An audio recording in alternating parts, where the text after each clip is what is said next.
For example, if you take a programming language, it's really easy to learn the language. Well, it's not easy to learn the language, but it's easy to know how much you know in that language.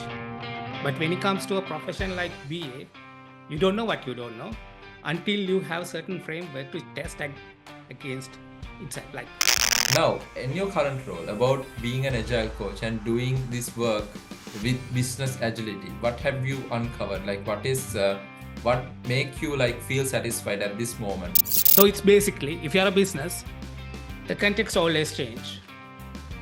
When the context change, business needs to respond to that change, perspective of your role, from human connected to very back-end developer role.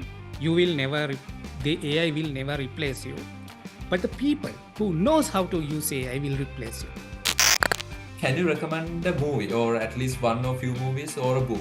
Movie, I'll give something really fun that everyone should watch. But before that, I'll go get into books and what do you call non-fictional formal content. I would want to know like when it comes to I remember that you and your team were trying out novel ideas in business analysis related areas like using design thinking. Yes. At the same time, if this is the base knowledge, there has to be something, we need to put something on top. It's not the people who are writing the BA, book or babok. We need to put content on top of it.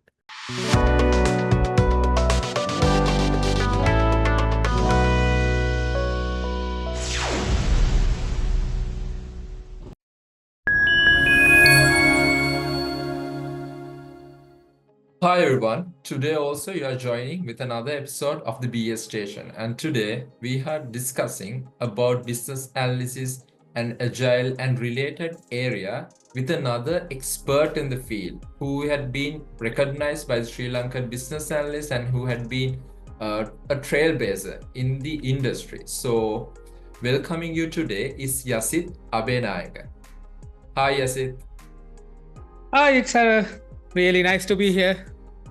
Nice to be with you today, and also the discussion that we are going to take you today with about how Gen AI can help in business agility. But we will be going here and there with different topics, but you will find this really interesting.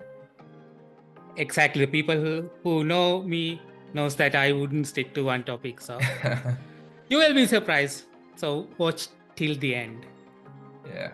So it's really interesting to get Yasith from that means I'm pretty sure that the Sri Lankan BA community is looking forward to hear something from him, and he had been like a gem back in the days when we were little. So it will be really valuable for everyone who's listening to this show.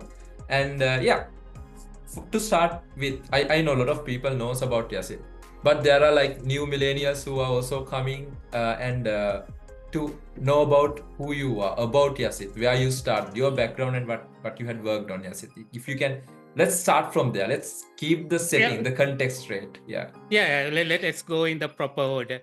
But one thing in that introduction stuck with me. You said back in the days when you were little, obviously, for that reason, I need an introduction. I need to introduce myself. So I'm Yasith. I have been in and around software industry for almost like 22 years, almost. Yeah. So I was a computer science graduate from University of Colombo, and throughout my career and even as a child, I was the person who had super ambitious plans, but I end up being in random places which were not in the plan. So let me explain and tell my story, then you'll realize. So as a student, when doing A-levels, I chose math stream with the ambition to be, very specific ambition to be a civil engineer. Not electronic, not computer, nothing. But by the time I'm done with A-levels, I wanted to be a mathematician. I wanted to do a maths special. For that reason, I thought, okay, computer science and maths sounds to be a good program. I'll get there, but I'll focus on maths. But during the university days, I wanted to be a data scientist. Those days, we called them. There were not fancy names like data scientist. It was more or less a statistician. But unfortunately, I didn't get selected to be a statistician. So I ended up in the computer science program. Most people want to get there by intention. I end up being a computer science person by accident. So after graduation, even if I know most of my batchmates are not on the internet, they are still reading the newspapers, the printed ones. But if they see, they will remember the days where I used to be the odd one in the batch. For example, when everyone is doing database unit, I was the person who said, no, I'm not going to do that. I'll do something else. Maybe AI, maybe cryptography, something weird. But after graduation, it was back in 2002. It was a bit of an economic crisis in US. As usual, when something happened in US, the IT industry in the Indian subcontinent goes through a recession, maybe bigger than in US. So we were looking for many different fields at that point. Different people, some went to entrepreneurship, some went to formal organizations, few. And I, following my passion, I got into a kind of a weird job those days. I was working with the team from Japan to Canada, if you follow this way. Japan, Sri Lanka, Australia, Japan, Australia, Sri Lanka, then someone from Romania, UK, US, and then someone from up north in Alberta in Canada. We were trying to develop a computer game. We tried it for 4 years. I joined them as a programmer. Then I got into more or less developing the backend components like a AI engine, etc. After that, I got fed up with that. We had high ambitions. The game never got published because those days, ancient history, if you develop a game, you have to go to a standard publisher to get published, not like today. So after that, I end up being in a corporate. You might know a company called Virtusa. I don't know whether they still operates in Sri Lanka or not. Just kidding. Everyone knows Virtusa. Hopefully, if you are listening to this, I don't know Virtusa. You shouldn't be listening to the restaurant. I joined them as a developer. I was a software engineer. I was a C++ engineer, more towards C, but little bit of C++. Those days, it's rare. This is the era where the Java boom happened. Everyone wants to learn Java. Every developer was Java. But I was lucky to be placed in a super cool engagement with IBM. We were developing a component called Meta Brokers in a data stage platform. I'll not get into that detail. So again, I'm telling the story how I end up in a BA profession completely unintentionally and by accident and due to one stupid phone call. So at the end of our engagement, they were ramping down IBM because IBM wanted to get the operation back into IBM. No more outsourcing, no more contract business. And we had an option of either becoming a Java engineer or doing something else. So there were a lot of internal interviews from various different accounts for various roles. For some random reason, I got interviewed for British Telecom engagement in Virtusa as a BA for this super massive program where they had like 50 to 60 BAs working in Colombo office, managing their BT separation, legal separation. So I got the interview. I don't think I performed really well. I was imagine like a developer, hardcore developer. I used to be a good one also. I think at least I got A+ reviews those days. And I was not necessarily a talkative person. I'm very shy. I'm introverted. I'm not a person who comfortable of picking up phone and calling random dude in UK who obviously speak in British English, which is super annoying and really not English. It's a completely different language. But after the interview, something random happened. Somewhere, this is why you should never read blogs. I have read somewhere after interview, you need to call that person and say thank you. Okay. So after interview, couple of days went. I was making up my mind to be a Java developer, even though I hate Java. I thought, okay, why don't I follow that blog? Pick the phone and call Marcus. Now he's in Australia. He used to be our icons when we were small. I called him and said, Marcus, thank you for the interview. Within 10 minutes, I got the resource allocation. I became a BA. So sometimes, whenever my BA job becomes hard, I wish, oh, damn, I shouldn't have picked that call. I shouldn't have done that. Then I wouldn't have got elected to that project. That's what I at least think. So after becoming a BA, I was in a bit of a crisis, bit of a situation, because those days were the days where BA profession was going through, especially in our area, Indian subcontinent or outsourced market. The BA role used to be at that point is mainly a English speaking person. That's the only requirement. Developers, they come from India, Sri Lanka, Bangladesh, Vietnam. Those people were not necessarily good at talking to someone in English, in general, talking to someone.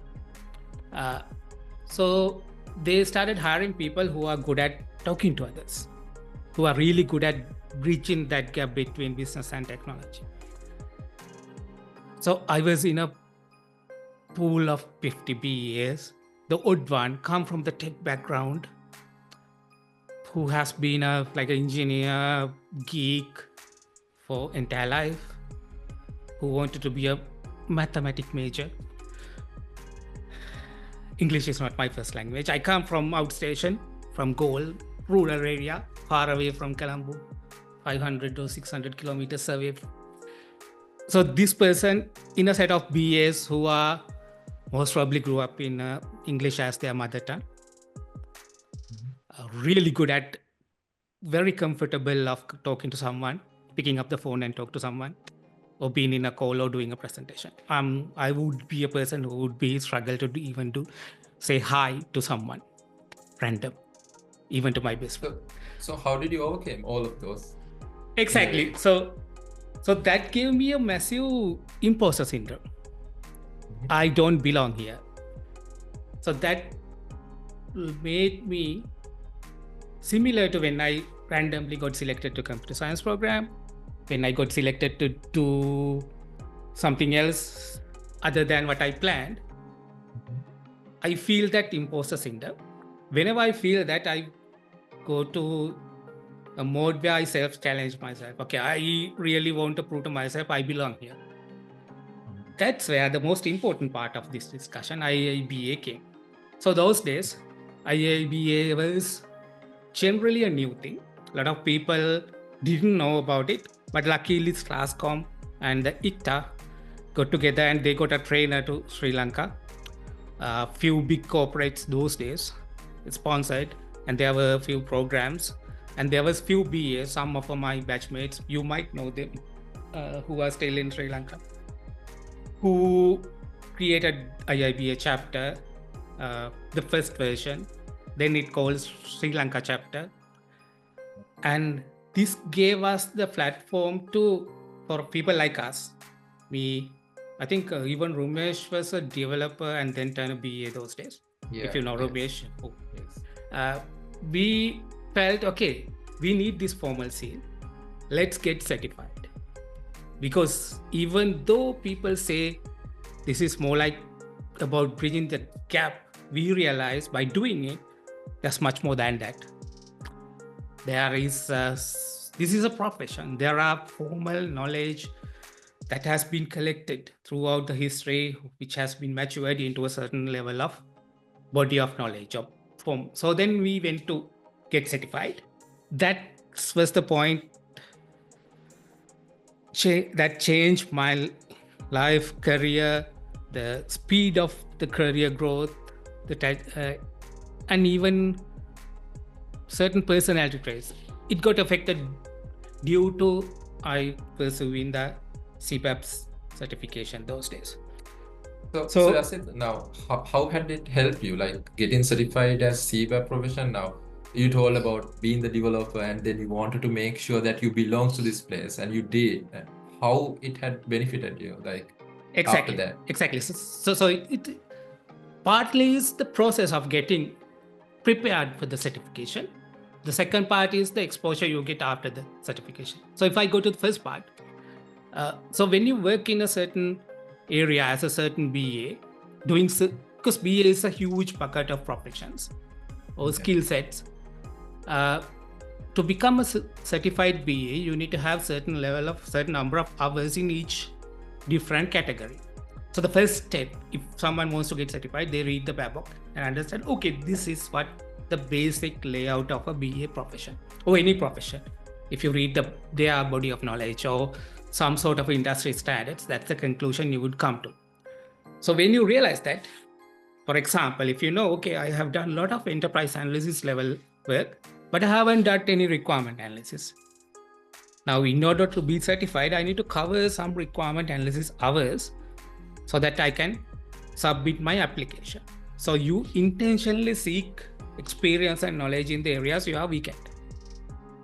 So that's the first barrier. Then when you complete those hours, you get the confidence that, okay, I know everything. At least I have worked in every area in business analysis, which is helping me to become. So if I summarize, Yasith, what you did was you just not only went into bookish knowledge and study the theory, you try to do it, all the knowledge areas, you try to do it and you got the experience and learn how to do it by failing and learning and trying and learning and doing all those things. You learn by the way. And, exactly. Yeah. You might say it's stupid, you should have lied in the application, but since I came from background with bit of imposter syndrome, I want to prove myself, okay, I know BA. For example, if you take a programming language, it's really easy to learn the language. Well, it's not easy to learn the language, but it's easy to know how much you know in that language. Yeah. But when it comes to a profession like BA, you don't know what you don't know until you have certain framework to test against itself. Like, have I done enough 2-3 years works on requirement analysis to claim myself as a profession BA? So I covered number of hours. With that, I gained the knowledge. I started reading the book and related materials. So that gave me the confident platform, not only to certify, pass the exam, but also prove myself, okay, I'm a competent BA. And I belong here. Yeah. Exactly. So after certification, of course, I know there are some people who are claiming there's no difference between before certified and after getting certified. But for me, it was a completely different story. There were very few in Sri Lanka. So that opened up a lot of, oh, that person is certified BA. He might know something. 2, getting exposed to IIBA global organization level work, like getting a seat in those days called, there was some sort of a peer-reviewed article publishing platform in IIBA, no longer exists. I was one of the reviewers of the article. So people submit different articles regarding BA profession. We review them. Yasith, if we go there, like about your IIBA career, about being the president of IIBA Sri Lanka chapter, I think now you guys are the ones who created it, right? From the ground up. If I would give that. I would give that credit to one previous generation.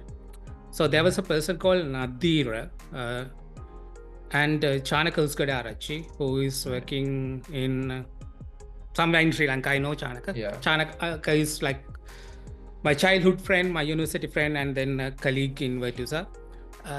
So those people created the chapter. I was a member. Then I became some fancy director. I can't remember which one. But the second era, after that, there was a bit of a silent period because that group created the chapter, but then it started losing momentum. Then I became the president soon after me getting certified. So I would describe as the second wave. Probably you guys are the 5th or 6th wave. If we count those small waves as big waves. So how I end up being is, after getting certified, I had the exposure. I owe it to the community. Everyone said, okay, give it a try. So we recreated the chapter. We collected new set of new people, as you have done recently. And we tried a completely different approach to the first generation. First generation was very professional and formal. We wanted to break that barrier and make it more social. So instead of, for example, instead of arranging sessions in corporate conference rooms, we started going to coffee shops. We went to coffee shops and said, okay, we are going to bring like 20, 30 people. It's going to be super casual, but it's going to be a session. You will sell some coffee, but we are not going to pay you anything other than that. Are you okay with that? So they were okay to do it in weekdays and slightly like outside the busy hours. So that ease up a lot of work for us, because it's not a corporate contract. We don't have to go and do the due diligence and talk to someone to get a room. We just go to a coffee shop and do the session. So we created lot of mini sessions to create a different dynamics. We started being very loud on social media those days. The old social media, I don't know whether you know things like Facebook, Twitter, Tumblr, LinkedIn, the historical social media.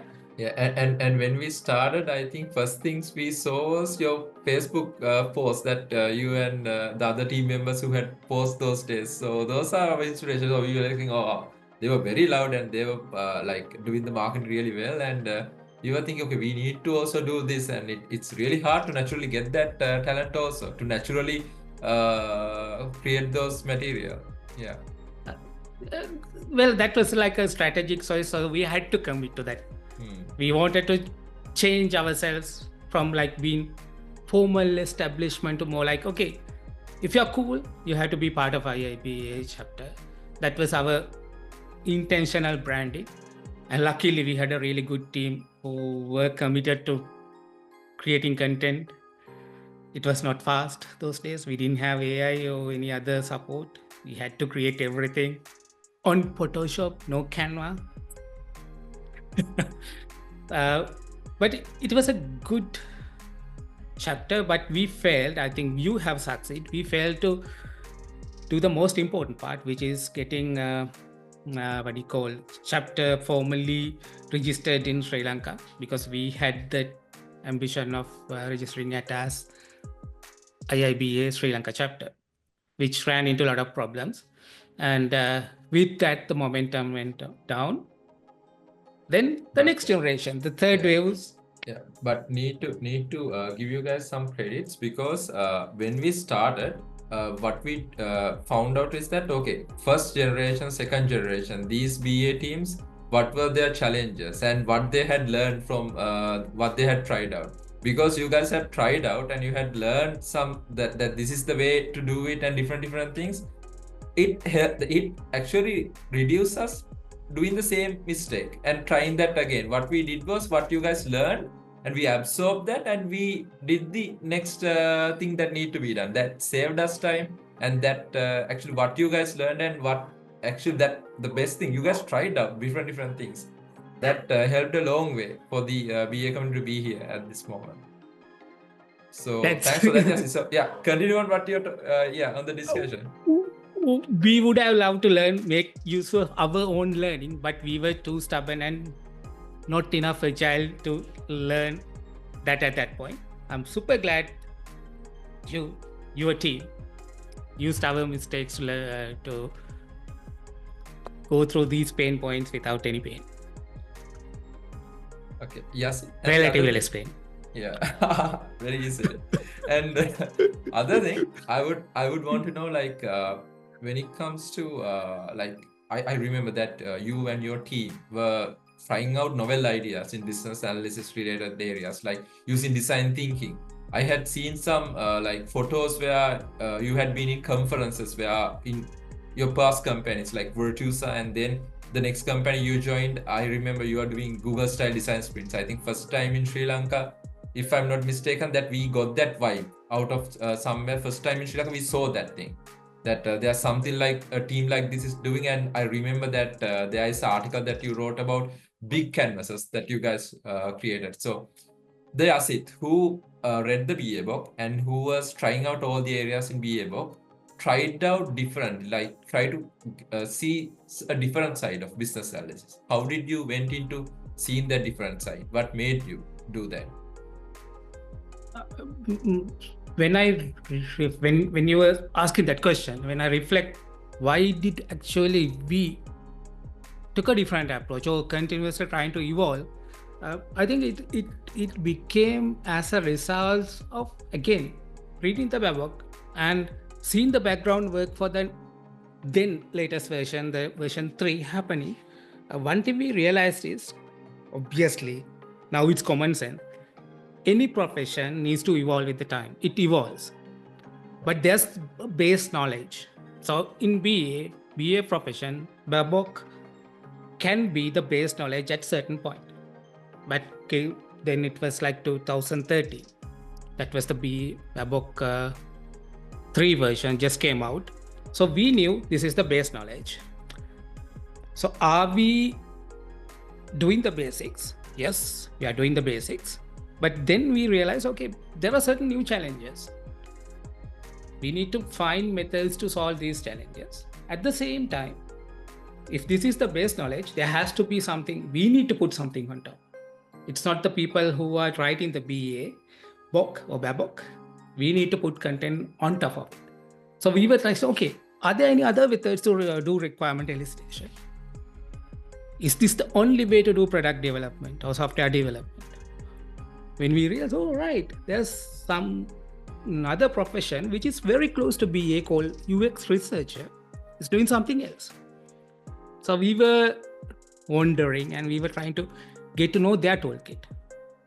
And I think then you dig deep into it, because I remember I reading one of your articles talking about Delft design also, and then about Stanford design thinking, and then coming to design with like the whole evolution, like pen, designing the pen to the evolution of software products. So I think you had done an immense research on that. If you can go ahead, Yasith.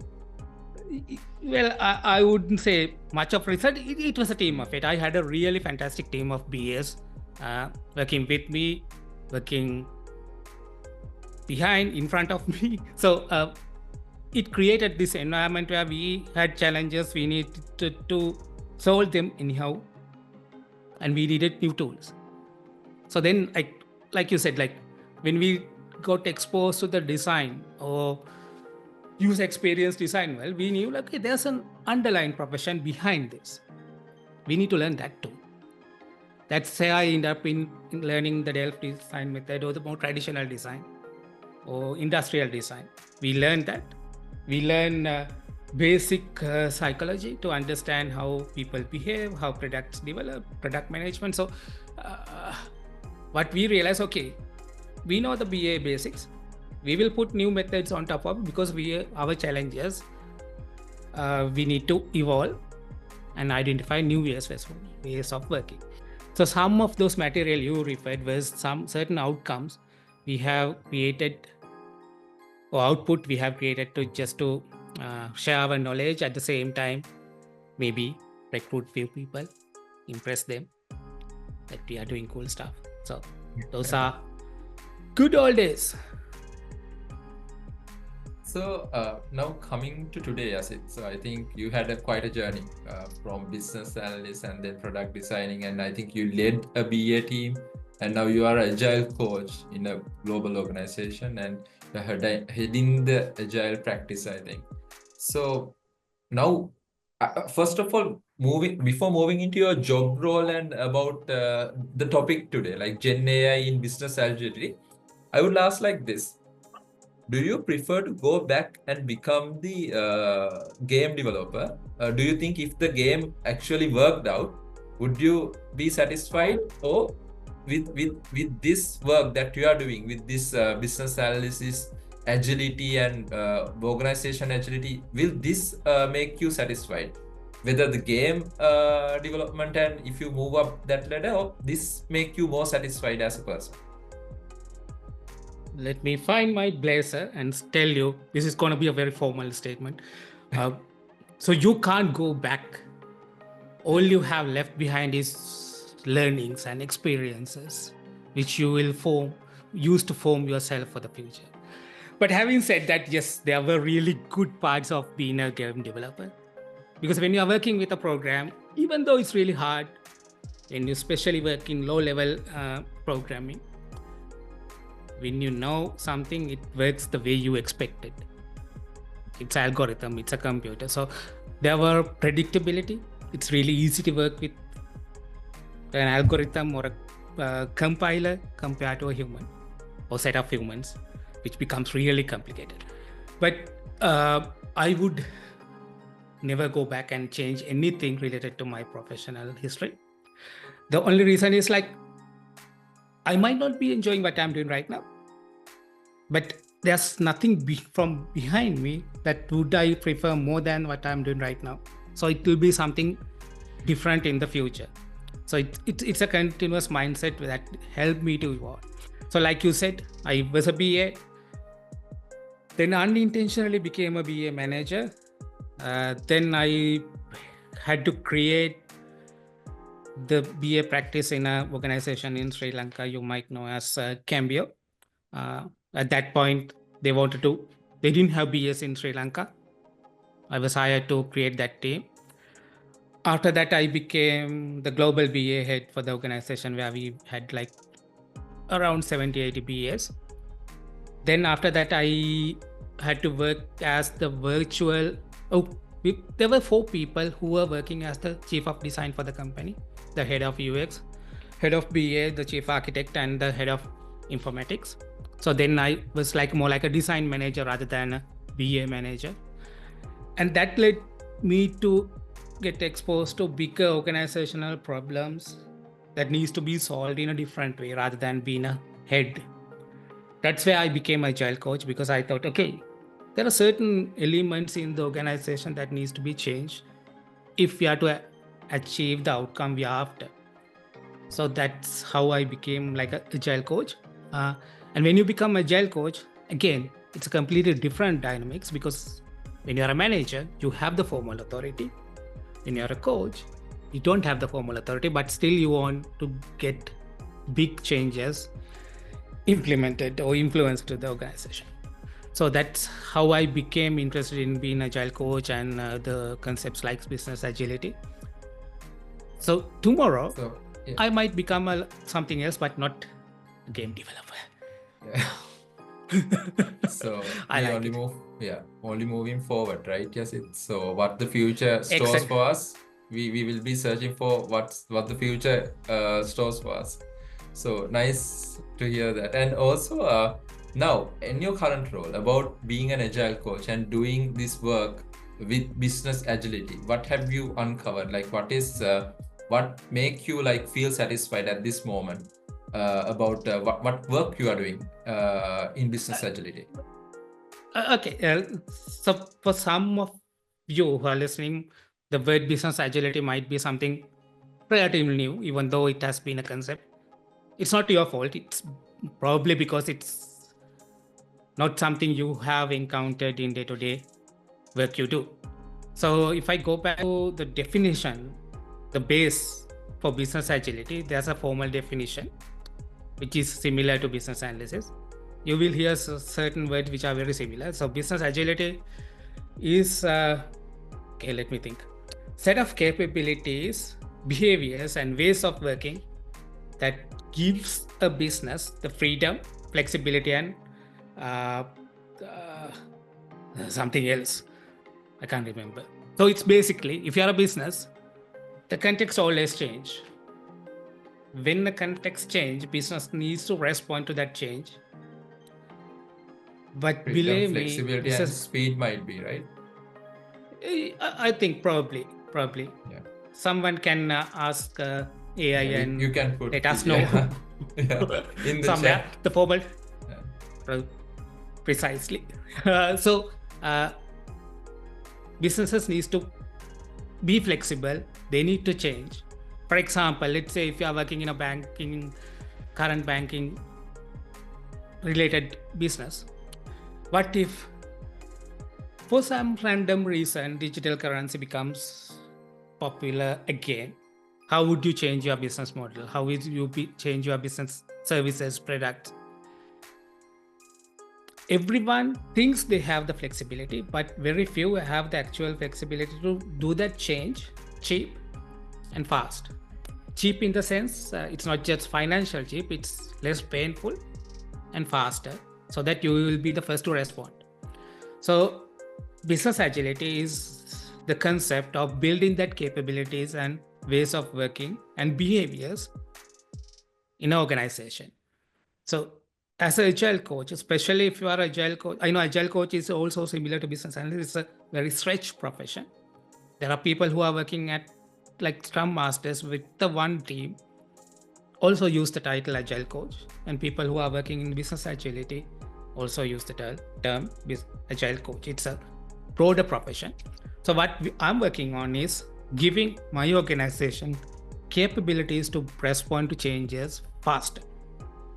So it could be organizational behavior change. It could be a formal capability, meaning we are changing. For example, these days we are working with our legal department on how to look at Gen AI tools differently to how they used to validate or do the compliance and security works or legal work for a different tool. Say, for example, if you are buying a Microsoft Office package, there are certain legal things you need to check. But AI does not work like that. Does not store data like in Microsoft Word. So they need new capabilities to understand this capability. So they need to change how they do the compliance and legal work. So they need to change so that they are prepared for the future. The finance department needs to change. The procurement department needs to change. So these capabilities we need to build in organization. So that's what I do. It's fun if you will enjoy those kind of work. It's close to BA, but not necessarily BA too. I think business. And what was the question?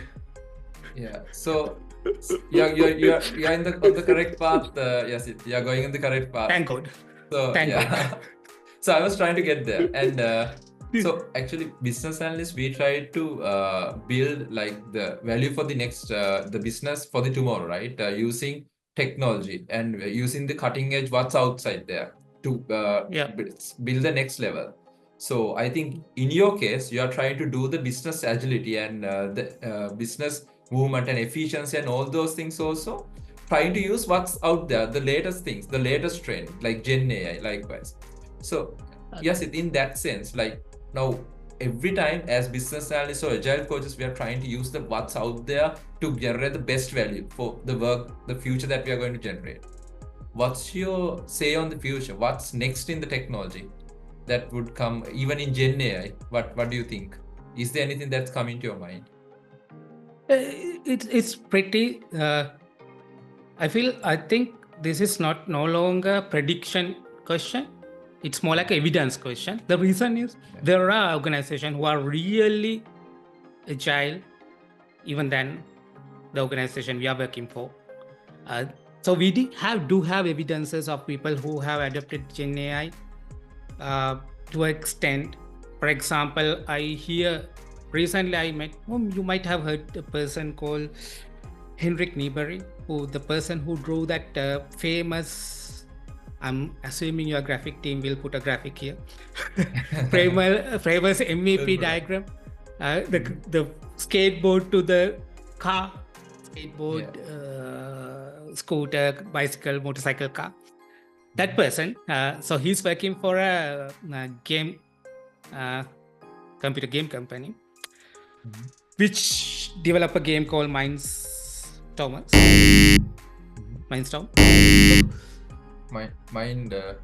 Minecraft. Oh god. oh god. Okay, this is a part you need to edit. So this is his own words. So they use Scrum. So 2-week sprints. Since they start using Gen AI, they couldn't fit their sprint into. So typically, a sprint needs to fit into 2 weeks sprint. That's the point. You need to complete one iteration of the product. The change Gen AI have delivered to their development made them cut down that 2 weeks to 1 day, because they couldn't wait for 2 weeks to complete one iteration, because one iteration is completed in 1 day.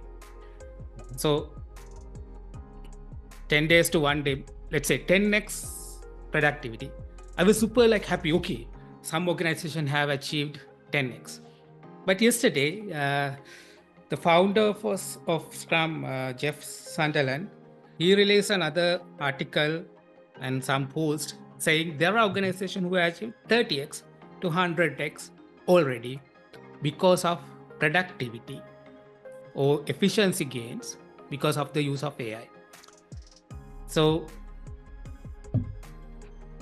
for example, I think in Toyota, there was a project that had 200 people working for 5 years. They managed to do with 20 people and AI in 3 months. So that's the amount of change that's going to be realized when traditional organizations like ours, who are not super business agile, will start using AI. So it's going to be at least 10 to 100x speed, productivity, or cost reduction. How does that happen is there are different ways people start using Gen AI. Some still think, the majority still thinks it's going to be automation. I'm an engineer, Gen AI will replace my role. It will automate what I do. And that will give productivity. That's the fear we are also having, like BS also have the same fear. Yeah. Exactly. Well, obviously, there will be some roles that will be fully replaced. But again, not every role will be fully replaced. The reason is, in Jeff Sunderland's article, he talked about experiment he has done where he made set of Gen AI agents work together in 1 week sprints for 5 sprints to develop a simple financial booking system or something. I don't know. I can't remember the system. What they have realized is it's super efficient, but at the same time, it creates same number of bugs or even bigger bugs than humans when AI agents work together to code a software. So his conclusion is obvious. Sorry, go ahead. Yeah. So Yasith, is it like technical problem that they're facing, like Gen AI technology wise, the model wise, or is it that value wise, like they don't have the human touch into it, like the business user, the end users touch into it? Is which aspect? So the second part of story, we have a partial answer.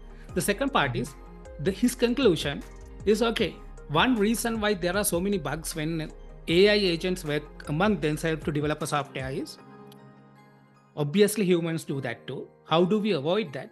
We do pair programming, we do code reviews. That's the first point of checkpoint to avoid such a big amount of bugs being created.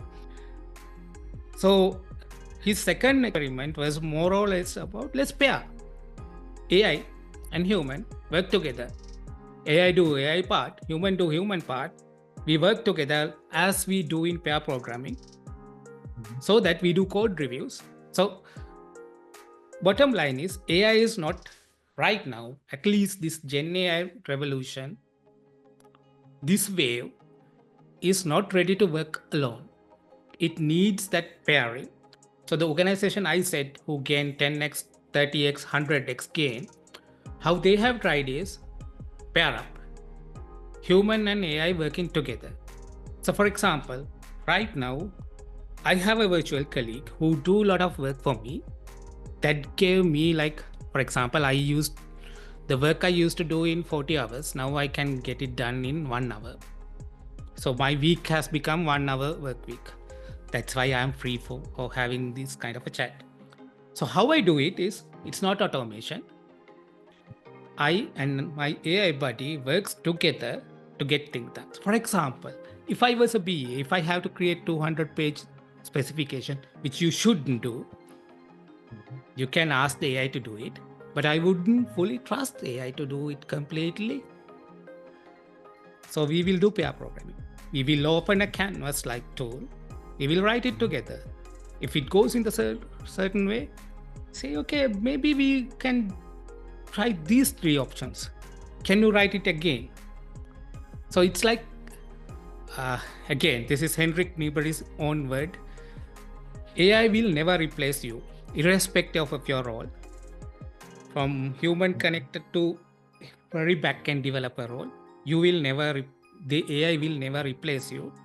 But the people who knows how to use AI will replace you. That's true for organizations as well as for people. So my advice, learn how to use AI to get your work done.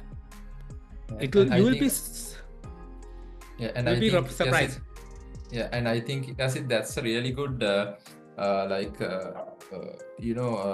advice, because still people are thinking this is AGI and it's still not AGI, but we are trying to act like it's AGI. We found artificial narrow intelligence in our journey to AGI. We are using that technology. So this is a byproduct. So just try to understand that this is a byproduct. So there's a long way to go. So that's what the world needs to know. Exactly. I think the biggest misjustice you can do to yourself, or anyone, human or an organization can do to themselves, is either being giving too much respect to AI or giving too little. Like, okay, no, you're not going to use it. It's not secure. It's not going to replace me. I'm not going to use it. Maybe this domain is too much for you. Those people will fail to exist. At the same time, people who are scared of, okay, AI can replace everything, I will move out. Obviously, them will also get replaced as an individual or as an organization. The only one who will survive is the people who know how to use AI to get certain things done. For example, like if you go back to programming, Java might not exist. There will be a new language where the compiler will be like AI. So it's a new dialogue between you and AI will do the certain part. You will do the certain part. And even it's like, AI will Gen AI, because I think the Google's experiments and the outcome of this transform architecture had broken a barrier that has been there for last 20-30 years. Even when we were in university, we were learning things like neural networks.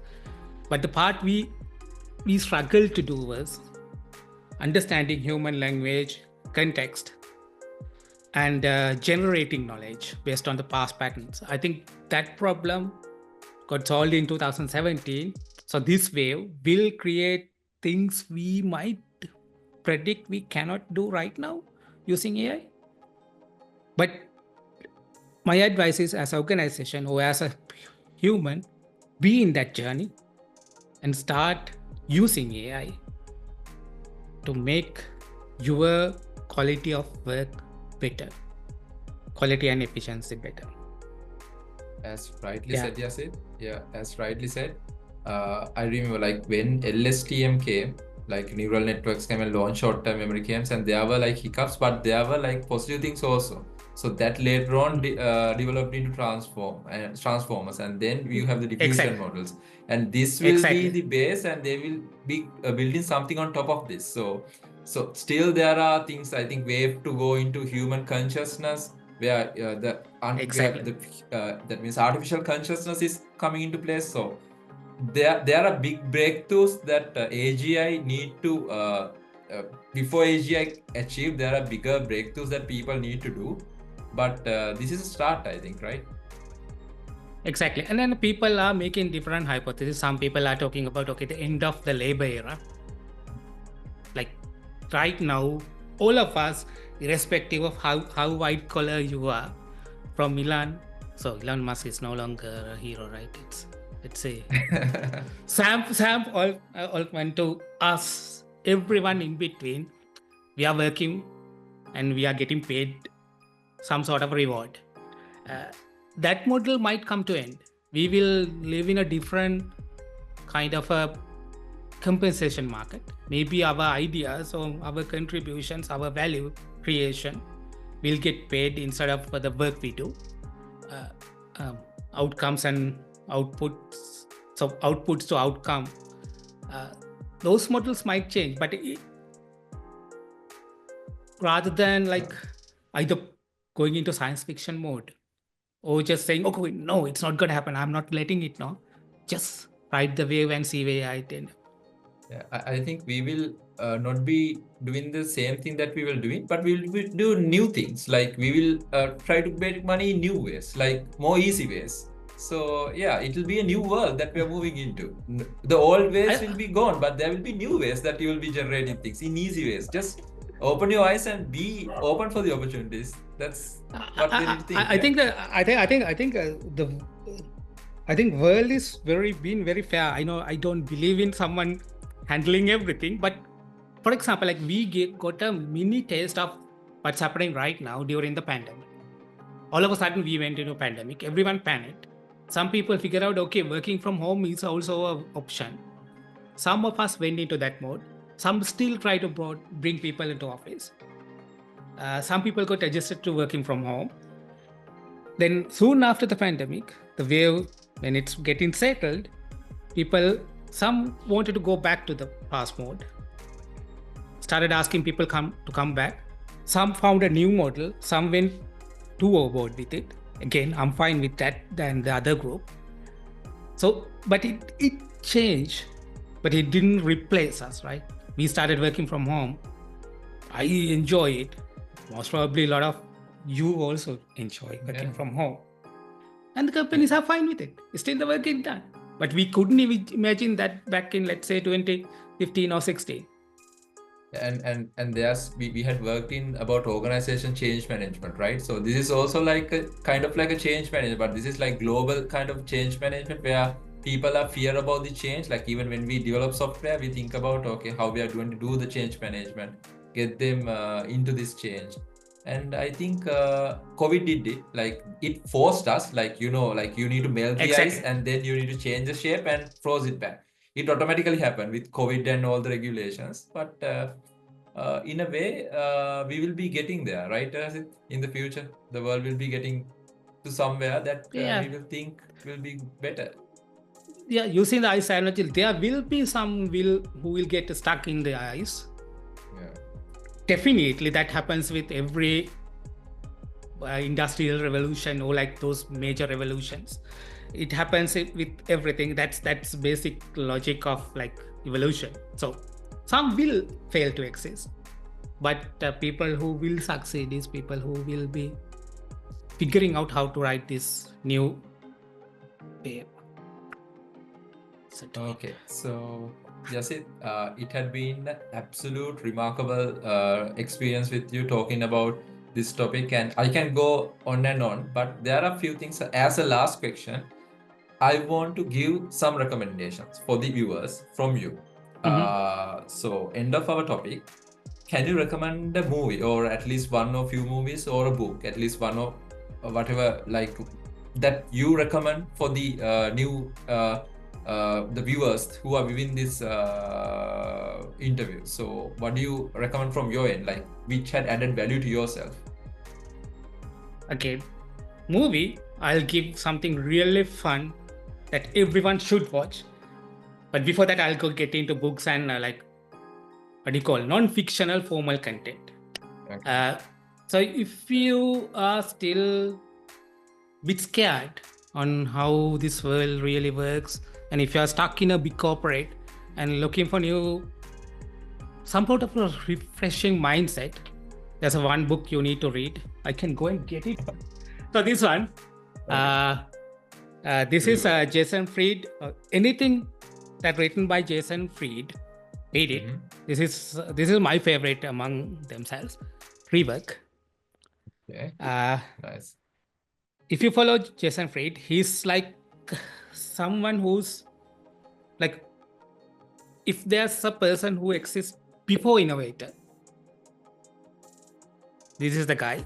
So in this book, it's really simple, 2-3 page lessons or ideas that will make you think for days. So one book, read this. More than one, I have a huge list. I like to read a lot. But one, let's go with that. Let's start with this. Thanks for that. Others will be in my Amazon list where I get paid for recommending. Okay. So I think that will help viewers and rework. I'll get a note on that, and let me try to find that in Amazon today, and let me put that into my bucket list and have my hands on it. And yes, the movie. You are forgetting the movie. Okay, I don't know whether you have seen this one, but I'm pretty sure you have seen the not so new Thor movie. Oh. Did you enjoy the newer Thor movie? So the same director, Taika Waititi, created a movie slightly before that called Yo-Yo Rabbit. Okay. Yo-Yo Rabbit.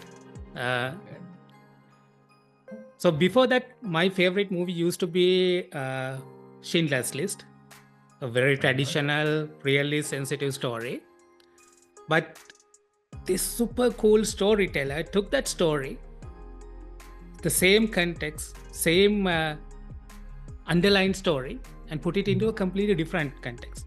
So if you haven't seen Yo-Yo Rabbit, have a look at it. That will help you relax, inspired, and find a different personality. Maybe if you are still wearing a tie to work, maybe it will make you try and find a new self. Wow. Everyone should watch Yo-Yo Rabbit at least once in their life. I think you should, like, in this new year that we are stepping into. I think we need some mind shift change and like to free our minds with all the work that we are going to do in this new year. So I will take that recommendation, yes. Then I'll have a look in Yo-Yo Rabbit also. And so any last word from your end? So it had been a really brilliant conversation having with you, and I think there are a lot of things that the viewers had enjoyed and got learned from this discussion. So any last wording statements from you before we wind up? So first of all, I really would like to congratulate and admire the team behind the IIBA Colombo chapter. The work you have done makes all of us who were involved in the profession, the chapter in the past, super proud and slightly jealous in a good way. We admire the work you have done. It's truly remarkable. Keep doing what you're doing. It's amazing. The second thing, when you're stuck here, even though I really like minus weather, below zero weather, if you're working in US, I don't know what it means, but rest of the world use Celsius, so below zero weather. Time to time I'm in Sri Lanka and the friendly colleagues back there. So if you are watching, hi. I know I haven't been there in the time, like since I came here, but I'll be there too soon. And thank you so much. Yeah, so thank you from me also for everyone, and to Yasith also. And also Yasith, to be honest, it had been really encouragement what you guys had done, and also like real push for us also. So see the previous generations, how you guys had built all these things. So it was that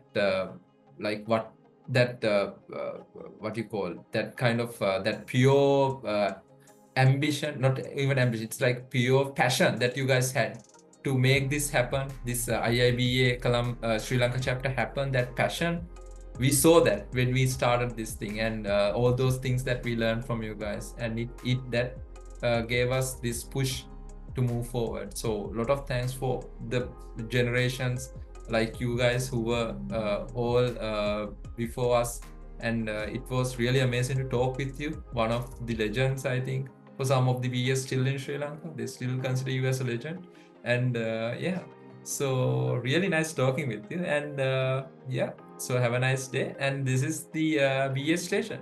Let's join with another session on another day. Thank you.